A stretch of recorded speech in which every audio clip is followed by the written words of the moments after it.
with 6 guns doing displays or firing the salutes, and indeed they'll be firing a salute today in Hyde Park. But in these pictures, of course, we're seeing the gun carriage that will be used to carry the coffin down the Mall, along the Mall, to Horse Guards with their horses. Now, the King Street has a range of colours of horses, so starting... A couple of hundred men and women who will be taking part in this process. I think that's very, very true. Randy, thank you for that. Some beautiful images there from Wellington Barracks. Still alongside us in the studio, Major General Sir William Cubitt, former military commander of state ceremonial occasions, Jamie Lowther-Pingerton, the former private secretary to the Royal Household, and grief psychotherapist Julia Samuel. Coastline Guards who are providing that duty, and normally they would be relatively small in number, but this is being reinforced to be the Guard of Honour outside the gates of Buckingham Palace, commanded by Major Will Bird. They are one of the regiments of the household of the Foot Guards of the 5 regiments, and we're going to see the Coastline Guards. Speak to us a little, Bill, about the solemn duty of the Queen's Company 1st Battalion Grenadier Guards. They have a really extraordinary duty to perform today. In particular, the Barrack parties. So we saw the Royal Regiment of Scotland in Scotland and the Royal Air Force at the air bases last night, and from now on it will be the Queen's Company of the Grenadier Guards. This is a very special company because when the regiment was formed in 1656, the King Charles II retained. I'm sure having conversations with her family about what she mattered to her and what she wanted her legacy to be going forward, is obviously as well as her position. I don't know why it's like that. You know, I think... And that's going to be another huge day for the country. Can we just talk a little bit about her faith? Because, you know, it's very, very hard to contemplate getting through day where it's much tougher. I mean, was her faith so profound that you think she approached the end with equanimity? Do you think that's... But what I would also add is that most of us, whether we have an organised religion or not, we do pray and we do kind of look to some higher power to support us when we feel very powerless. And often at these times of death, we feel very powerless. But I am sure that her faith was an abiding part of her resilience. Today's journey begins in prayer, and it will conclude in prayer in Westminster Hall, led by the Archbishop of Canterbury, who also has the duties unfolding before him in these coming days. But this is punctuated, it is bookended with moments of faith and prayer. It is threaded through every... We used to pray while someone was dying, so a private room became a public room, because you wanted to support them to go to heaven. And so a lot of what is happening today is echoed of what we do as human beings in order to manage these times. There is a sort of poetic beauty about today that...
coffin, draped with a royal standard, a wreath of flowers, white roses, white dahlias, a selection of foliage from Balmoral and the gardens at Windsor,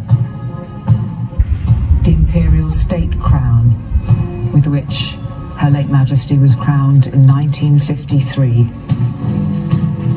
She would have made this journey in the gold state coach. The final journey now at the end of her long reign.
uniform, garter sash with RAF pilot wings and garter star chest order. You see the King's or Queen's page there, bottom left of the screen, and the Master of the Horse graded now. As it moves into New Palace Yard.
Naka-live ako. Kami naka-video.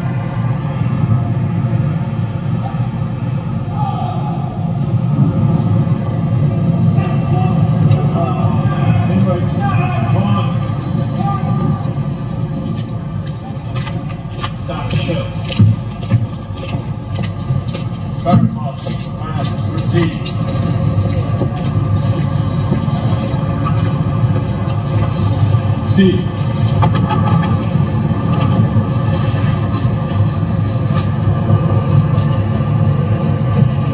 Visit na araw na yan, hindi ko makikita.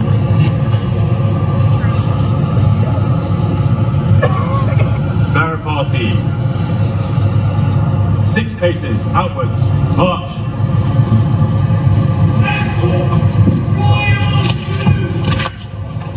Back still. Barra party. Prepare to turn.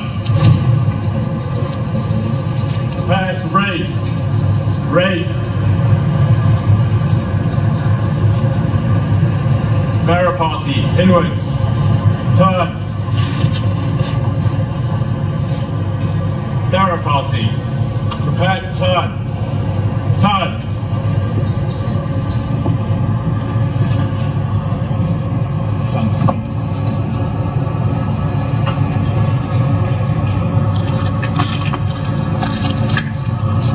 Barra party. Slow. March.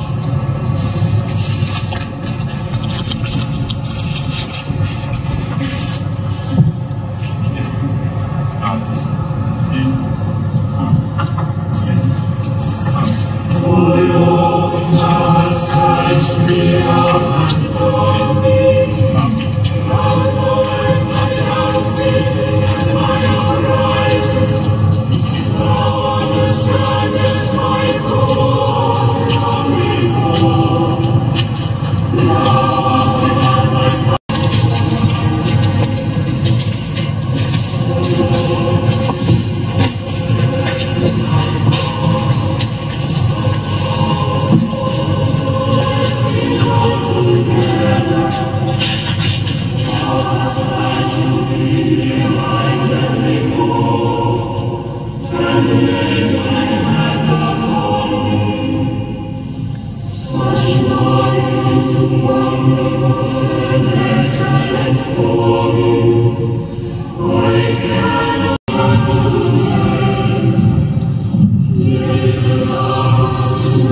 face behind her.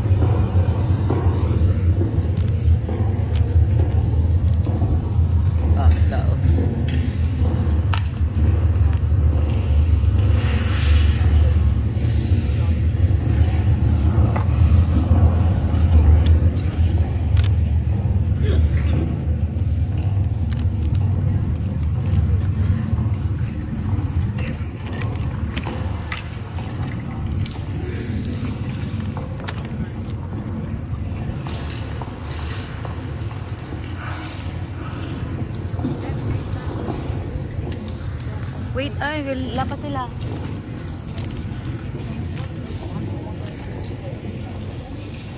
Wala pa sila.